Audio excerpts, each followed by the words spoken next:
Thank you, sir, for that amazing electoral speech. It was almost as if I'm going to press a button right now and vote Modi out of power.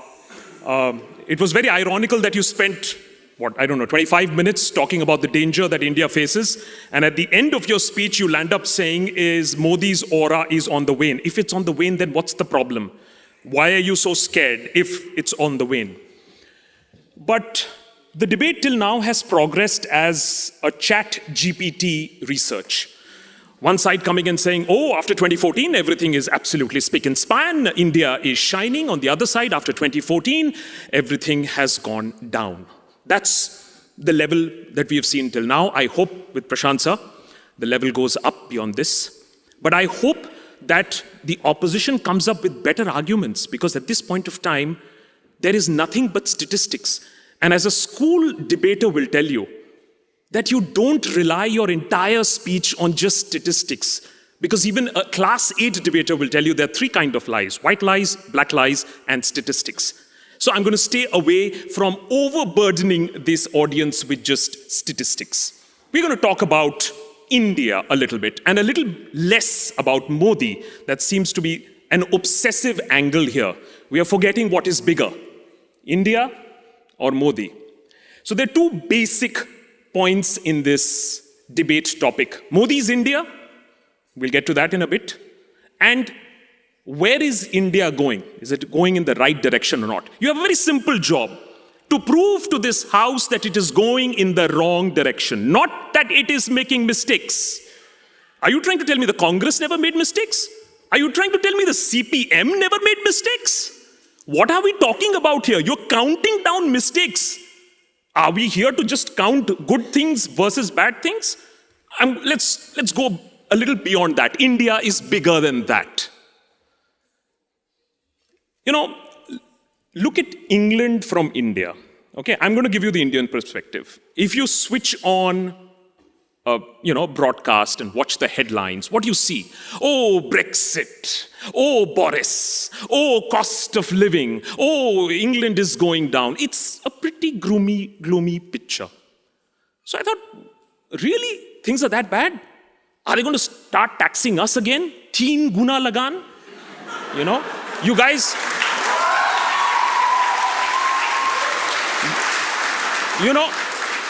But it's not funny. You guys took the Kohinoor and now you're charging us how much? How much did I pay that day? 32 pounds to watch and have a look at the Kohinoor and the other crown jewels, and then 6 pounds for a fake Kohinoor. I bought it actually.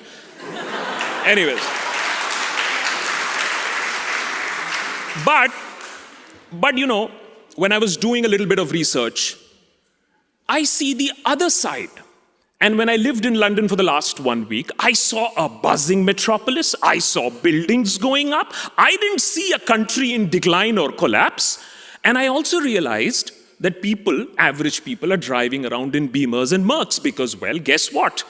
We might have beaten you guys in overall GDP, and trust me, it's a celebration point in India. Good, we should celebrate. But when it comes down to per capita, and that's the finer point, you guys are sitting at $45,000 and we are sitting at 2,300. We are competing with Bangladesh. So there is, of course, a problem. And I am just trying to tell you that let's go beyond this headline. And after 2014, this was good, this was bad, this was good. The debate can extend for the full night. Now let's stretch our imagination and answer this question to me, sirs. At what point of time was India in the right direction? Which decade was India in the right direction? 1950s? When everybody was talking about balkanization, this house would have debated, is India going to become another Europe? Is there going to be balkanization? 1960s, if we were going to have this debate in this house, we would have said, is India going to starve? Because, well, there was famine all around. In the 70s, we would have said, has democracy finished in India? Because there was one lady called Indira Gandhi came and imposed emergency. Well, she was thrashed after that very soon. and reduced to the footnotes in history. Besides landing at the Indira Gandhi International Airport, we don't hear too much about Indira Gandhi. A lady at one point of time was India is Indra, Indra is India, something that we often sort of hear today. Then let's come to the 1980s, when there was economic collapse, literally, Hindu rate of growth. Then the 90s, when there was political upheaval and coalition governments falling. Then there was 2000s, where there was terrorism all over the place. And yes, there is a problem of communal politics, I admit. I'm not going to shy away. I am going to admit to the fact that yes, there is a problem of communal politics. And that has been harvested by politicians. And that is what politicians do. They harvest issues. And maybe in another 10 years, if I'm lucky enough to be invited again to this August House, we might be debating something on the environment because, well, we are sitting on a time bomb. 56 of the most polluted cities in India out of 100 belong to India.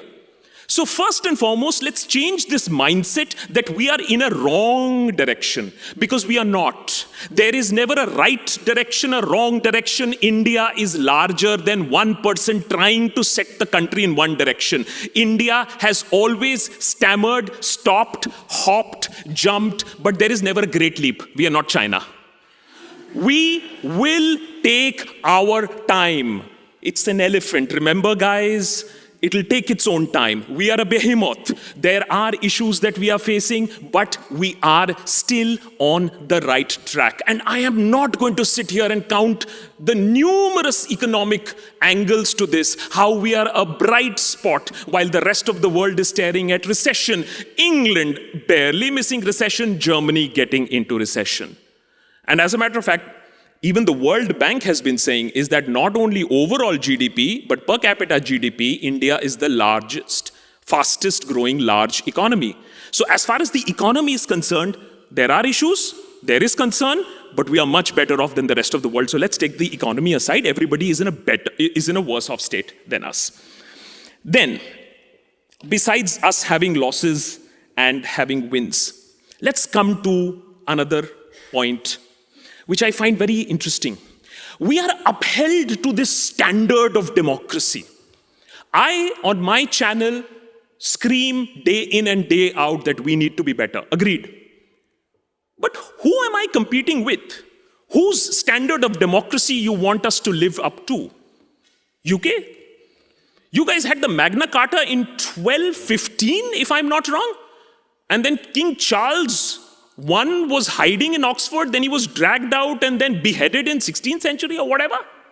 You guys took centuries to get your Democratic Act right. And even now, well, let's not get into what's happening at this point of time.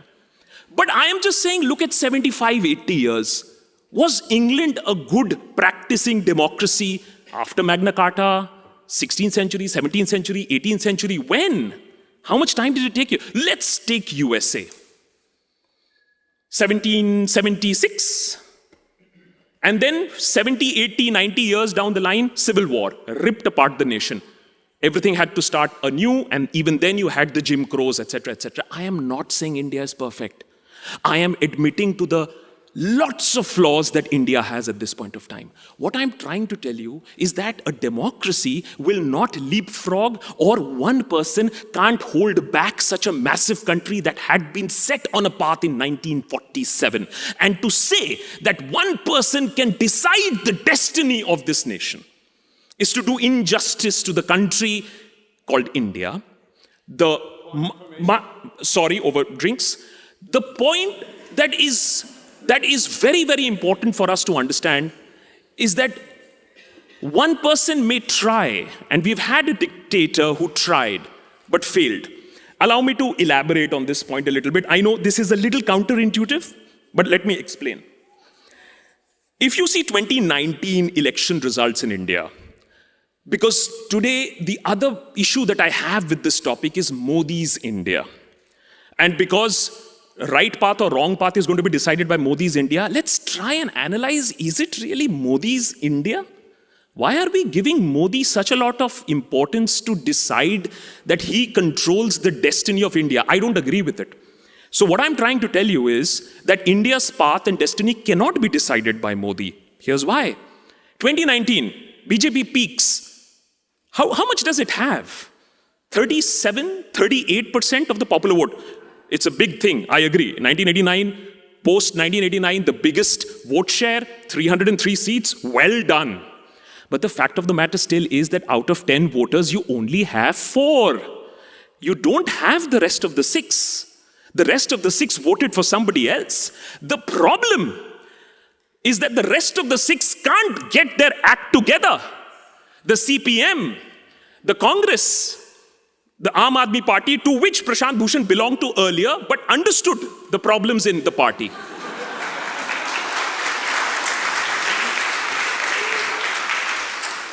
What gives people in the BJP to say to any argument that you might make, aayega to Modi hi? Desh ke papa. I'm not saying this. Spokesperson Samit Patra has said this. Supreme leader. These are words uttered by a very senior spokesperson of the BJP. What gives them this confidence? The confidence that they have comes from a very, very fractured opposition that can't get its act together, that can't decide to work together. Some progress has been made. Now they are saying that they're going to have a meeting in Patna, I believe, and many of the opposition parties are coming together. Mind you, that if the opposition gets its act together, if they stop cutting each other's votes, then Modi, like Indira Gandhi, in another 5 to 10 years, can easily be reduced to the footnotes of history. Forget him changing the path of India. I absolutely believe that. The question is whether the Congress, whether the CPM, 61 seats in 2004, I wonder what happened after that. So there is, of course, a problem of the opposition not understanding social media, not understanding the younger generation, not understanding how hard work really happens, how Panna Pramukhs draw people to the voting booth. So there is a lot of work that the opposition needs to do, which does not happen. I'll end with just one simple point. A lot of people thought Trump is also going to change India. And as a matter of fact, Trump got, if I'm not wrong, 73.6 million votes, the highest for a sitting US president ever. It just so happened that Biden even got better than that. So there is always a threat to democracy. There are always people trying to change the direction of a country. It is, of course, the opposition, what the leaders of the opposition, what the alternative leadership does that can save or at least stop this change of track that is being attempted. So the point is very simple. My point is very, very, very, very clear, and I hope that I'm refuted on this. I hope that I'm corrected on this. That A, the path that India has set on is too huge to be changed by one person. Karnataka is a very small example. I'm not even getting into the elections. If you want to take a quick look at the map of India and how many states does BJP actually rule, it'll be surprising for you. So it depends on how the leaderships work. The only reason why we are debating this, I believe, in this house, is because the opposition of India really failed and allowed one person to grab so much of mind space. That's all. And that can change within months, if not a few years. I'll end with a simple challenge. The opposition, I hope, there's 2 speakers still left, they just need to prove me one thing. It's not a question, and by the way, right or left, right turn in quote, as you mentioned, sir.